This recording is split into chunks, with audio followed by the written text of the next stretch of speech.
انسان کی زندگی میں آزمائشیں تو آتی ہیں اور انسان مختلف مسائل کا شکار ہوتا ہے اور مشکلات میں مبتلا ہوتا ہے۔ آرام اور آسائش کے ساتھ ساتھ بلا اور آزمائش بھی زندگی کا لازمی جز ہے۔ اس میں تو شک کی گنجائش نہیں ہے کہ بلا اور آزمائش کا آغاز تخلیق انسانی سے پہلے ہی ہو گیا تھا۔ جب اللہ تعالیٰ نے تمام ارواح کو پیدا کیا تو اللہ نے اپنی ربوبیت کا اعلان کیا اور تمام ارواح سے عہد لیا اور یوں فرمایا الستو بربکم۔ اس کا اللہ کی آخری کتاب قرآن مجید کے اندر بھی تذکرہ موجود ہے۔ اللہ نے روحوں کو خطاب کر کے فرمایا الستو بربکم، کیا میں تمہارا پروردگار نہیں؟ تو سب نے کہا بلا، کیوں نہیں یا اللہ، وہ ہمارا پروردگار ہے۔ اور اس کے بعد ان کے سامنے جنت اور جنت کی نعمتوں کو اللہ نے پیش کیا اور پیش کر کے آزمایا کہ کون اللہ کی ذات کا طالب بنتا ہے، کون اللہ کی ذات کا طالب بنتا ہے اور کون جنت کی نعمتوں کو حاصل کرتا ہے۔ لیکن آزمائش یہ رکھ دی کہ اس کے پیچھے محنت، تمہیں جنت کو حاصل کرنا ہے لیکن ایک آزمائش سے گزرنا پڑے گا۔ اور جو زندگی دی ہے مختصر سی زندگی اور ایک مختصر سا پیریڈ، تو حقیقت میں یہ آزمائش وَلَنَبْلُوَنَّكُمْ أَيُّكُمْ أَحْسَنُ عَمَلًا، اور ہم تمہیں آزمائیں گے کہ تم میں سے اچھے عمل کر کے کون آتا ہے۔ اس کے بعد دنیا اور اس کی نعمتوں کو پیش کر کے آزمایا کہ کون دنیا اور اس کی نعمتوں اور رنگینیوں کی جانب مائل ہو جاتا ہے اور اپنے رب کو بھول جاتا ہے۔ اس کے بعد جب ارواح کو جسم عطا کیے گئے تب اللہ نے تمام فرشتوں کو آدم علیہ السلام کو سجدے کا حکم دے دیا اور یہاں فرشتوں کو آزمایا، فرشتوں کو بھی آزمایا اور ابلیس کو بھی آزمایا۔ آزمائش دونوں کی تھی، فرشتے سرخرو ہو گئے، ابلیس پھنس گیا۔ ابلیس اس آزمائش میں سرخرو نہ ہو سکا اور اس نے کہا کہ میں سجدہ کیوں کروں، کیونکہ میں تو آگ سے پیدا ہوا ہوں اور یہ آدم تو مٹی سے پیدا ہوا ہے، اور آگ جو ہے وہ تو بلندی مانگتی ہے، شعلہ مارتی ہے، اور مٹی کیا ہے، یہ تو نیچے براجمان ہے، نیچے لیٹی ہوئی ہے، اس کی کیا حیثیت ہے۔ تو تکبر میں آ گیا۔ اللہ نے قرآن میں فرمایا ابا واستکبر، اس نے انکار کیا، واستکبر، اس نے تکبر کیا، وکان من الکافرین، اور کافروں میں ہو گیا۔ تکبر کبھی نہ کیجیے گا اور کبھی اللہ کے احکامات کا انکار نہ کیجیے گا کہ اللہ نے جو حکم دیا اس کو سرے خم تسلیم کیا۔ حقیقت میں یہی مسلمانی۔ خیر یہ ہمارا موضوع نہیں، یہ تو ایسے ذیلی بات آ گئی۔ تو جب آدم علیہ السلام کو اللہ نے جنت سے اس دنیا کے اندر بھیجا تو آزمائش رکھ دی۔ اب دیکھیں آزمائش قدم قدم پہ ساتھ ہے۔ حضرت ابراہیم علیہ السلام کو آتش نمرود میں آزمایا، حضرت ایوب علیہ السلام کو بیماری میں آزمایا، حضرت یوسف علیہ السلام کو زلیخا سے آزمایا، حضرت یعقوب علیہ السلام کو بیٹے کی جدائی سے آزمایا، اور حضرت اسماعیل علیہ السلام کو قربانی سے آزمایا، حضرت ابراہیم علیہ السلام کو آگ میں آزمایا، حضرت یوسف علیہ السلام کو زلیخا سے بھی آزمایا اور بھائیوں سے بھی آزمایا اور حکومت دے کر بھی آزمایا، اور حضرت امام حسین رضی اللہ تعالی عنہ کو میدان کربلا میں آزمایا کہ کس طرح میرے نبی کا نواسا صبر کی تصویر بنتا ہے۔ اور انہوں نے ثابت کر دیا کہ نہ مسجد میں، نہ مندر میں، نہ بیت اللہ کی دیواروں کے سائے میں نماز عشق ادا ہوتی ہے تلواروں کے سائے میں۔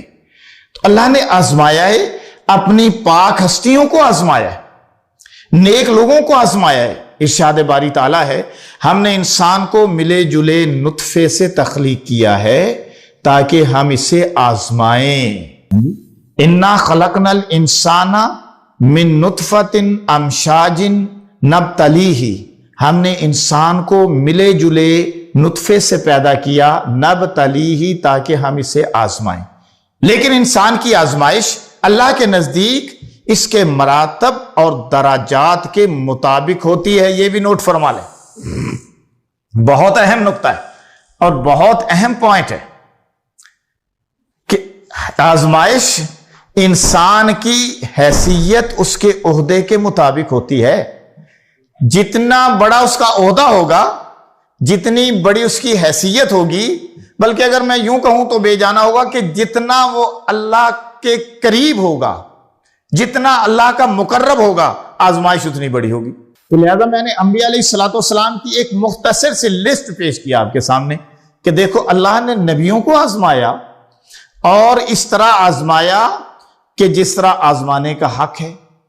میرے اور آپ کے نبی امام الانبیاء محمد الرسول اللہ صلی اللہ علیہ وسلم، جن کو اللہ نے آخری پیغمبری کا منصب عطا کیا، آخری نبوت کا تاج ان کے سر پہ سجایا، اللہ نے اپنے محبوب ہونے کا اعلیٰ مقام عطا کیا، تو اللہ نے تو اپنے محبوب کو بھی آزمایا. 13 سالہ مکی دور کو آپ دیکھ لیجئے، بستی طائف میں آپ کی آزمائش کو دیکھ لیجئے کہ 3 میل تک آپ کو پتھر پڑے. وہ سینہ جس کے اندر نور حق مستور رہتا تھا، وہی اب شک ہوا جاتا تھا جس سے خون بہتا تھا. وہ ابر لطف جس کے سائے کو گلشن ترستے تھے، اسی کے جسم پر طائف میں پتھر برستے تھے. تو میرے نبی کو اللہ نے آزمایا.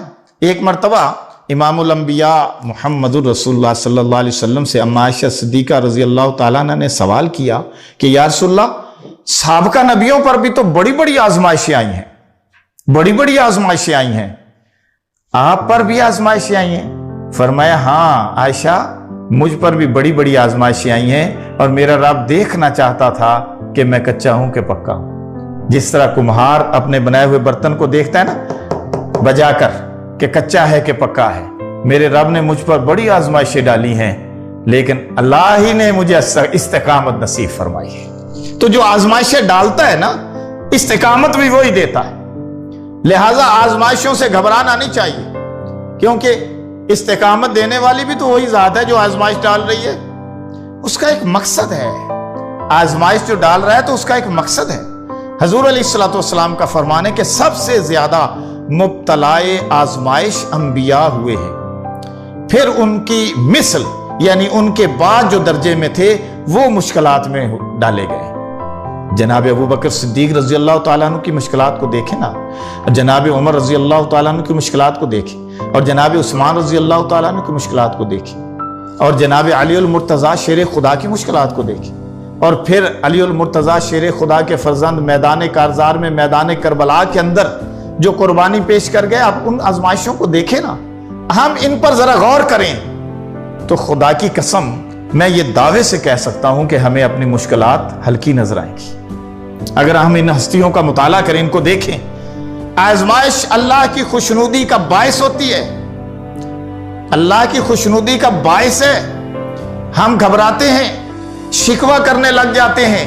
اکثر لوگ کہتے ہیں کہ ایک میں ہی ملا تھا اللہ کو.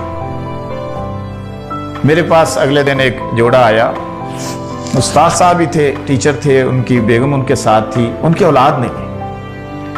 وہ کہنے لگے کہ صاحب ہمیں کوئی اللہ کا کوئی ایسا بتا دیں، دعا بتا دیں، کوئی وظیفہ بتا دیں کہ ہم دعا کریں اور اللہ تعالیٰ ہمیں اولاد دے دے.